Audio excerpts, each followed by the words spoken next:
ആർക്കോ അപകടം പറ്റിയ കാര്യം നിങ്ങൾ സംസാരിക്കുന്നത് ഞാൻ എന്റെ ചെവി കൊണ്ട് കേട്ടതാ.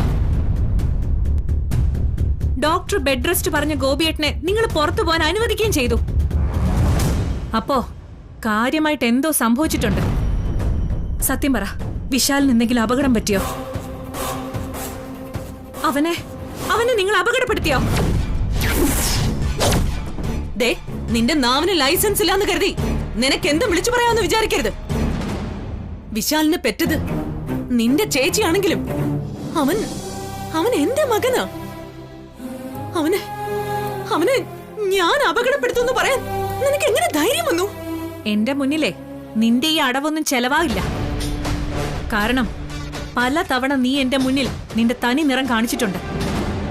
വേണ്ടി വന്നാൽ ചേച്ചി പോയ വഴിയെ വിശാലിനെയും പറഞ്ഞു വിടുമെന്ന് നീ വെല്ലുവിളിച്ചിട്ടുണ്ട്. അത് പിന്നെ ചിലപ്പോ വാശിക്കെന്തെങ്കിലും പറഞ്ഞിട്ടുണ്ടാവും. അല്ലാതെ വിശാൽ ഇവിടുന്ന് പുറപ്പെട്ടതിന് ശേഷം കണ്ടതൊക്കെ ദുർനിമിത്തങ്ങളാ. അവൻ എന്തോ സംഭവിച്ചിട്ടുണ്ടെന്ന് പേടിച്ചിട്ടാ ഗോപിയേട്ടൻ വീണുപോയത്. അപ്പോ വിശാലിന്റെ അപകടത്തെക്കുറിച്ച് അറിഞ്ഞിട്ടല്ല ഗോപിയേട്ടന് BP വേരിയേഷൻ വന്നത്. വെറും പേടിയായിരുന്നു. അരുതാത്തത് എന്തെങ്കിലും ഇനി കുടുംബത്തിൽ നടന്നാ ഒറ്റ എണ്ണത്തിന് വെറുതെ വിടില്ല ഞാൻ. പറഞ്ഞില്ലെന്ന് വേണ്ട. അതെ, എന്റെ ഒരു ഫ്രണ്ടിന് ചെറിയൊരു അപകടം പറ്റിയ കാര്യം സംസാരിച്ചോണ്ടിരിക്കുമ്പോഴാണ് രാധിക വന്നത്. അല്ലാതെ രാധിക തെറ്റിദ്ധരിക്കുന്ന പോലെ ഇവിടെ ഒന്നുമില്ല. ആന്റി, വിശാലിന്റെ ഫോണിൽ ഇപ്പോ റിംഗ് ഉണ്ടായിരുന്നു. ബ്രോ അറ്റൻഡ് ചെയ്തപ്പോ കട്ടായി. പിന്നെ വിളിച്ചപ്പോ സ്വിച്ച് ഓഫ് ആയി. നീ ഒന്നുകൂടെ വിളിച്ചു നോക്കിയേ.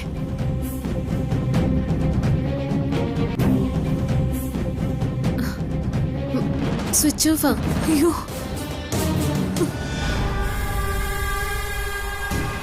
യാത്ര തുടങ്ങി ഇത്രയും നേരമായ സ്ഥിതിക്ക് ആക്സിഡന്റ് നടക്കാതിരിക്കാൻ ഒരു സാധ്യതയും കാണുന്നില്ല. പക്ഷേ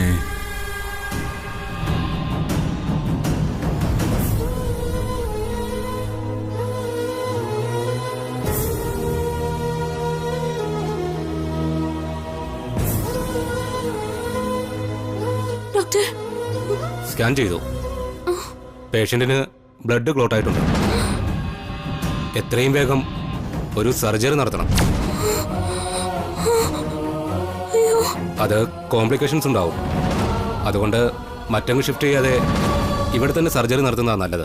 എന്ത് ചെയ്തിട്ടാണെങ്കിലും ആ ജീവൻ രക്ഷിക്കണം ഡോക്ടറെ.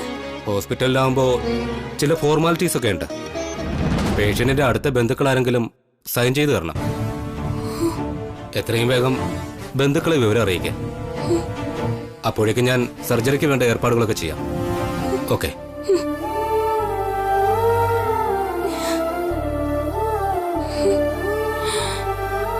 ഈശ്വര, അപകടത്തിൽപ്പെട്ടത് ആരാണെന്ന് പോലും എനിക്കറിയില്ലല്ലോ. പിന്നെ ഞാൻ എങ്ങനെ അദ്ദേഹത്തിന്റെ ബന്ധുക്കളെ വിവരം അറിയിക്കും? ഈ സാഹചര്യത്തിൽ എന്റെ ആരോഗ്യം ഒരു പ്രശ്നമല്ല ഓമനക്കുട്ട. വിശാലിന് എന്താ പറ്റിയെന്ന് എനിക്കറിയണം. നിനക്കറിയില്ലേ, അവനിങ്ങനെ ഒരിക്കലും ഫോൺ എടുക്കാതിരിക്കത്തില്ല. അതൊക്കെ ശരി തന്നെ, ഞാൻ അന്വേഷിക്കാം. അങ്കിൾ അത് വീട്ടിൽ ചെന്ന് റെസ്റ്റ് എടുക്കും. പറ്റില്ല. ഇതല്ലാതെ വേറെ എന്തെങ്കിലും നിനക്ക് പറയാനുണ്ടോ? ഇല്ല, അവനെ കുറിച്ച് വേറെ എന്തെങ്കിലും വിവരം കിട്ടിയ ഞാൻ വിളിക്കാം. ശരി. ഇപ്പോ റിംഗ് ഉണ്ടല്ലോ. അവൻ റേഞ്ചിലെത്തിന്ന് തോന്നുന്നു. ഒന്ന് ഫോൺ എടുക്കടാ.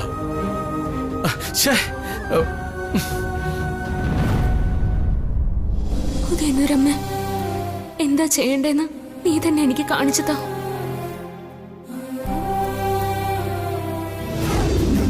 മോളുടെ ഭർത്താവിന് കുഴപ്പമൊന്നും വരില്ല. മോള് സമാധാനമായിട്ടിരിക്കുക.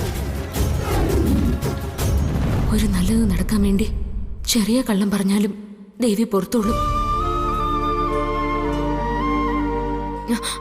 ഡോക്ടർ, അദ്ദേഹത്തിന്റെ ഓപ്പറേഷൻ ഉടനെ നടത്തണം ഡോക്ടർ. ഞാൻ എവിടെ വേണമെങ്കിലും ഒപ്പിട്ട് തരാം. നിങ്ങൾ ഒപ്പിട്ടിട്ട് എന്താ കാര്യം? അടുത്ത ബന്ധുക്കൾ ആരെങ്കിലും തന്നെ വേണം. അതാ മെഡിക്കൽ റൂൾ. ഞാൻ അദ്ദേഹത്തിന്റെ ഭാര്യയാണ് ഡോക്ടർ. നിങ്ങൾ പേഷ്യന്റ് വൈഫാണോ? എന്നിട്ടെന്താ അത് നേരത്തെ പറയാതിരുന്നത്? അത് പിന്നെ പെട്ടെന്ന് ടെൻഷനില്. Okay, I understand. ഹസ്ബൻഡിന്റെ പേരെന്താ പറഞ്ഞേ? അത് പിന്നെ വിശാൽ എന്നാ പേഷ്യന്റിന്റെ പേര്.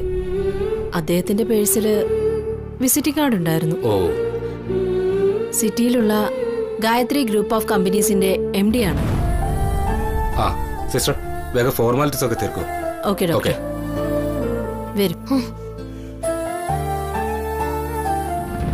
ഇവിടെ വൈഫ് ഒന്നും മാഡത്തിന്റെ പേരെഴുതി സൈൻ ചെയ്താൽ മാത്രം മതി. ബാക്കി ഞാൻ ഫില്ല് ചെയ്തോളാം.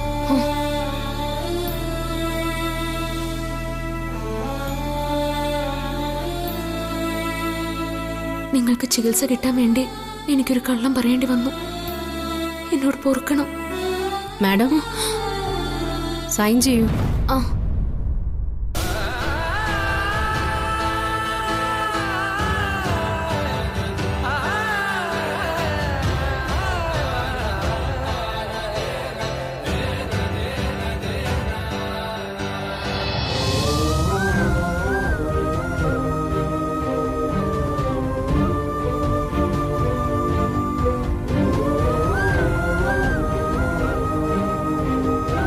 ഇദ്ദേഹത്തിന്റെ ബന്ധുക്കളെ അപകട വിവരം അറിയിക്കണം. എന്ത് ചെയ്യും? ആ പേഴ്സില് മേൽവിലാസം ഉണ്ടാവും. പക്ഷേ ഭാര്യയാണെന്ന് പറഞ്ഞ സ്ഥിതിക്ക് ഞാൻ എങ്ങനെ ഇവരോട് മേൽവിലാസം ചോദിക്കും? ഓപ്പറേഷൻ കഴിയും വരെ ആർക്കും സംശയമൊന്നും തോന്നാതിരിക്കുന്നതാ നല്ലത്.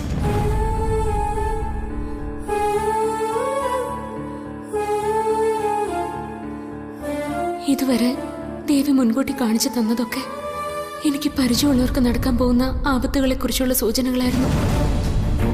പക്ഷെ ഇത് ആരാ ഇദ്ദേഹം? ഈ ഗ്രാമത്തിന് പുറത്തുള്ള ലോകത്ത് നിന്റെ സഹായം കാത്തിരിക്കുന്ന മറ്റു ചിലരുണ്ട്. അതുകൊണ്ട് ഇവിടം വിട്ടു പോകാൻ നീ ഒട്ടും വിഷമിക്കണ്ട. നിന്നെ വെറുക്കുന്നവരുടെ ഈ നാട്ടിൽ നിന്ന് നിന്നെ സ്നേഹിക്കുന്നവരുടെ ഇടയിലേക്ക് ചെല്ലണമെന്നാണ് നിന്റെ നിയോഗം. എന്റെ സഹായം ആവശ്യമുള്ളവർ പുറത്തുണ്ടെന്ന് ദേവമ്മ പറഞ്ഞല്ലോ. അത് ഇദ്ദേഹത്തെ കുറിച്ചായിരിക്കോ? വിശാലിന്റെ ഭാര്യ എവിടെ വന്നിരിക്കുകയാണ്? അദ്ദേഹത്തിനിപ്പോ എങ്ങനെയുണ്ട്? ഇതുവരെ ബോധം വീണിട്ടില്ല. എക്സ്റേ സ്കാനിംഗ് ഒന്നും കഴിയാതെ ഒന്നും പറയാൻ പറ്റില്ല.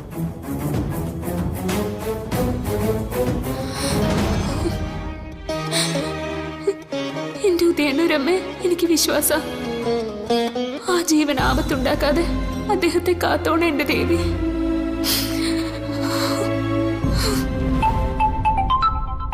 ആ പേഷ്യന്റിന്റെ അച്ഛനാ വിളിക്കുന്നത്. എടുക്കട്ടെ?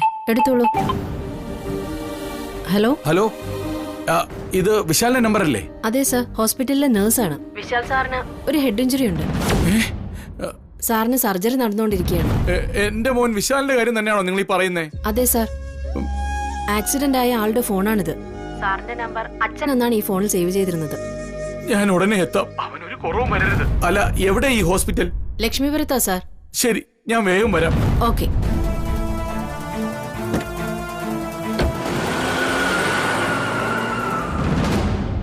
അന്തർവാഹിനി കണ്ടെത്തുന്നതിന് അണ്ടർ വാട്ടർ റോബോട്ടിന്റെ സേവനവും തേടിയിട്ടുണ്ട്. റോഡ് അപകടം നടന്ന ഓൺലൈൻ മീഡിയക്കാര് മണത്തറിയുന്നതാ. പക്ഷെ ഒരു ന്യൂസ് ഇതുവരെ പുറത്തു വന്നിട്ടില്ല. ശരിക്കും അങ്കിൾ ബ്രേക്ക് ഫെയിലൂർ ആക്കിയോ? അതോ മിസ്റ്റേക്ക് എന്തെങ്കിലും പറ്റിയോ? ഇല്ലടാ, അക്കാര്യത്തിൽ എനിക്ക് തെറ്റൊന്നും പറ്റിയിട്ടില്ല. ചിലപ്പോൾ ഉൾപ്രദേശത്ത് എവിടെയെങ്കിലും ആയിരിക്കും ആക്സിഡന്റ് നടന്നേ. അതാ വാർത്ത പുറത്തു വരാൻ താമസം.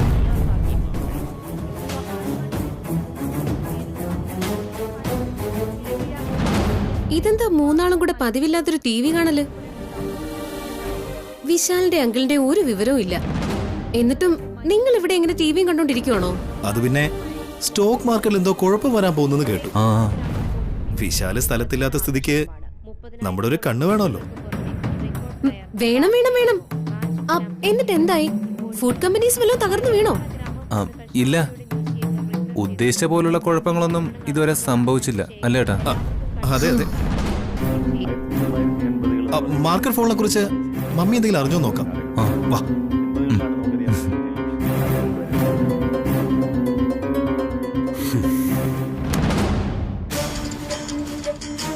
സ്വന്തം കമ്പനി തന്നെ പൊളിഞ്ഞു വീണാലും കൂസലില്ലാതെ നടക്കുന്ന ഇവർക്ക് സ്റ്റോക്ക് മാർക്കറ്റിൽ എന്താ ഇത്ര താല്പര്യം?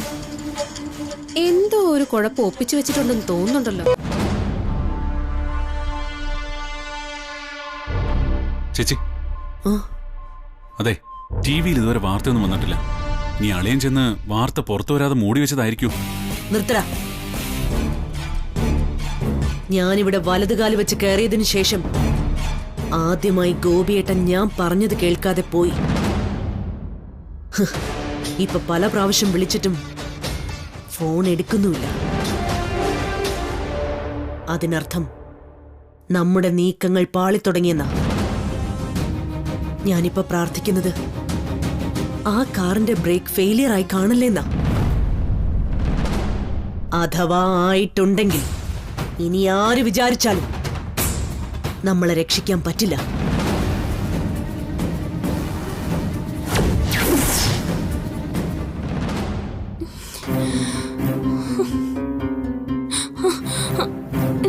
ഡോക്ടർ, അദ്ദേഹത്തിന് എങ്ങനെയുണ്ട്?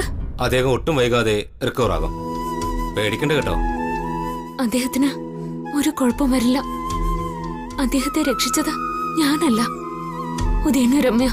അരുതാത്തതൊന്നും അമ്മ വരുത്തില്ല. സാറിനെ സർജിക്കൽ ഐസിയുലേക്ക് മാറ്റിയിട്ടുണ്ട്. മാഡത്തിന് കാണണോ? വേണം, എനിക്ക് കാണണം. വരും. ആ, ഇവിടെ നിന്ന് കണ്ടോളൂ.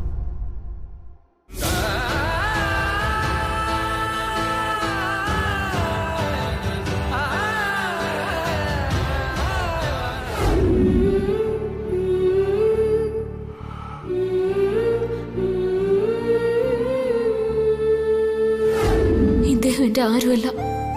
ജീവൻ രക്ഷിക്കാൻ എന്നെ കൊണ്ടാവുന്നത് ചെയ്തതോടെ എന്റെ കടമ തീർന്നു. എന്നിട്ടും എന്റെ മനസ്സെന്താ ഇങ്ങനെ സങ്കടപ്പെടുന്നത്?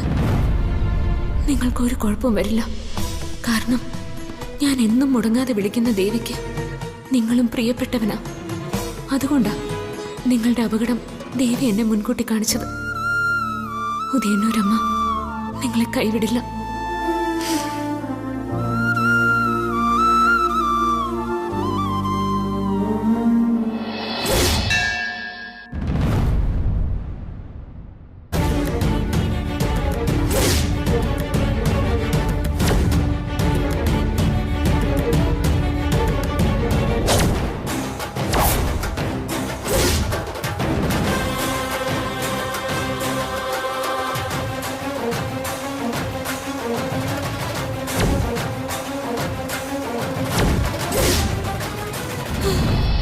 ഉദയനൂരമ്മ, ആപത്ത് പൂർണ്ണമായിട്ട് ഒഴിഞ്ഞിട്ടില്ല. മയക്കത്തിൽ നിന്ന് ഉണരുമ്പോ ഒരു കുഴപ്പവും വരാതെ നീ തന്നെ കാക്കണേ. പാർവതി,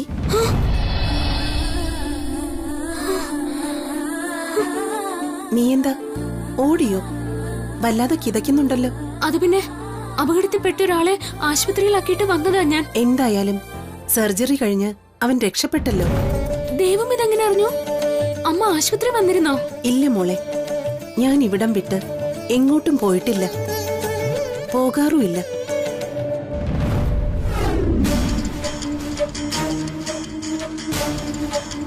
ദേവി, ഇനി ഞാൻ എങ്ങോട്ട് പോവും? മോളെ,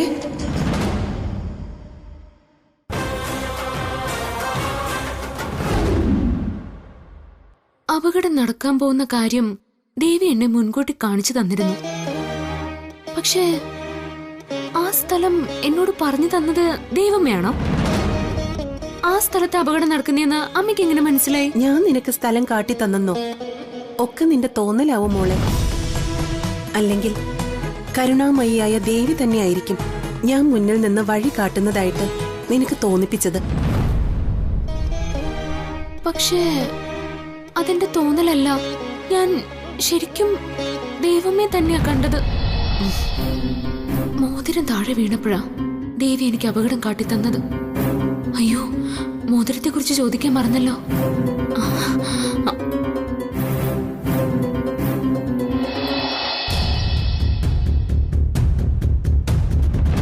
ഈ മോതിരം അമ്മയുടേതാണോ?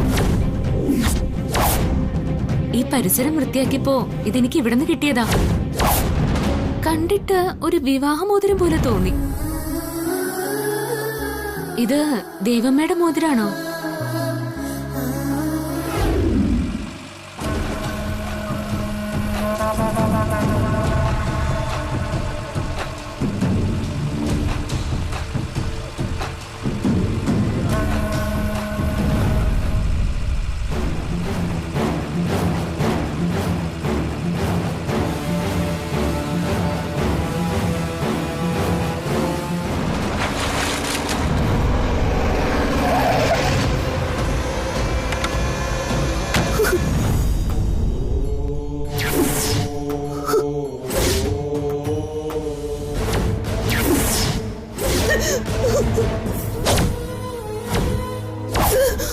ചതിച്ചല്ലോ. ആരാ എന്നെ?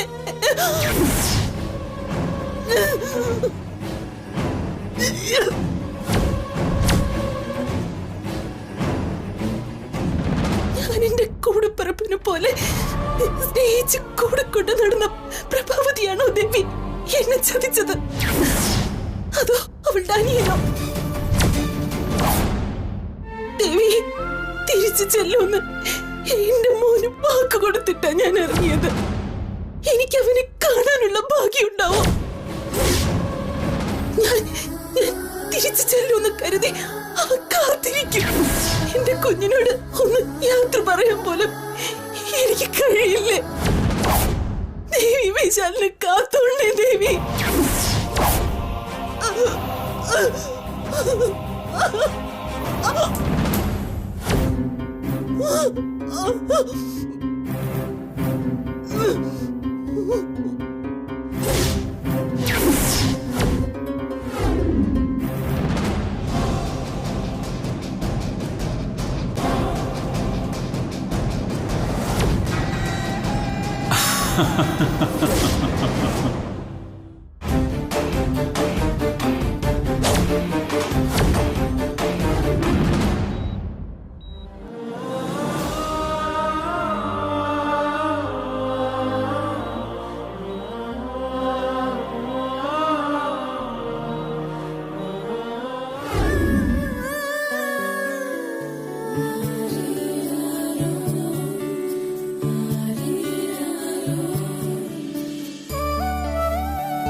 നിന്നെ തനിച്ചാക്കിയതില് അമ്മയോട് ദേഷ്യമുണ്ടെന്ന് എനിക്കറിയാം മോനെ.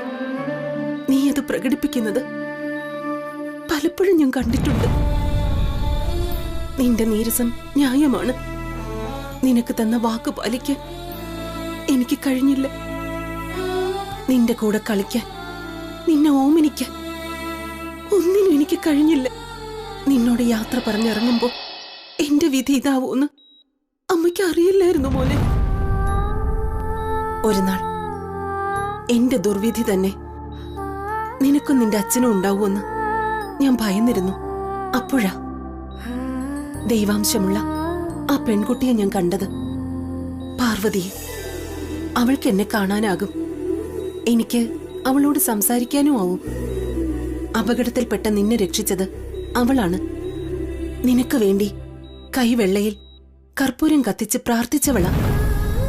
എല്ലാം അറിയുന്ന ഉദയന്നൂരമ്മ നിങ്ങളുടെ കാര്യത്തിലും ചിലതൊക്കെ തീരുമാനിച്ചിട്ടുണ്ടാവും.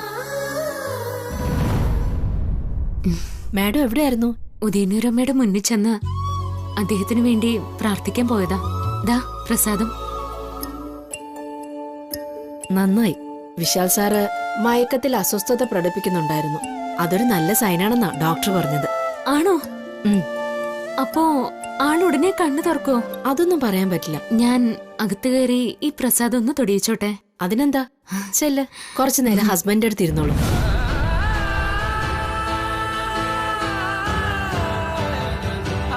നീ ഒരുപാട് കാലം ജീവിക്കണം വിശാൽ.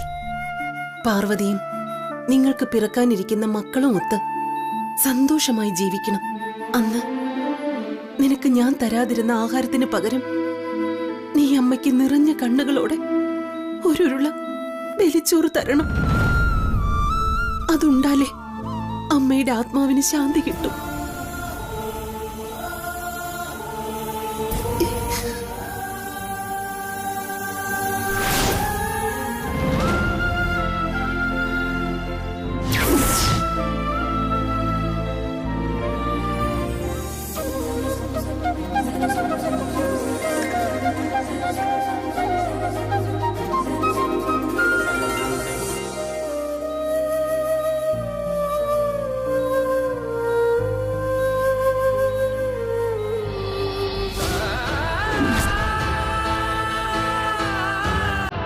സാറിനെ ഉദയനൂരമ്മ കാക്കും.